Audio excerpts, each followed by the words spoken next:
DGP অনুরাগ ধানকরের প্রয়াণে শেষ শ্রদ্ধা জানাতে তার সরকারি বাসভবনে পৌঁছালেন বিধানসভার মুখ্য সচেতক কল্যাণী রায় এবং প্রাক্তন কেন্দ্রীয় মন্ত্রী প্রতিমা ভৌমিক।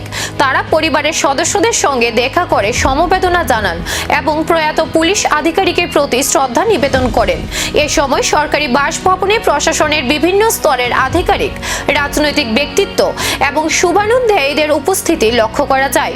ডিজিপির প্রয়াণে প্রশাসনিক মহলে শোকের পরিবেশ বিরাজ করেছে। তো ভাষা নেই, এমন একটা মর্মান্তিক হৃদয় বিদারক ঘটনা যেটা বুঝে ওঠাই মুশকিল। আর এখন ওনার শব্দের পাশে ওনার স্ত্রীকে দেখে যে কোনো মানুষের স্থির থাকা সম্ভব না। আমরা মর্মাহত ব্যক্তিগতভাবে।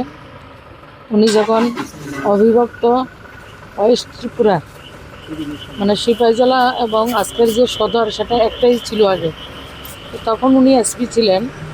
অনেক সময় ওনার অনেক সহযোগিতা আমি তৎকালীন সময় পেয়েছি এবং একটা সময় উগ্রমতি সমস্যা ছিল।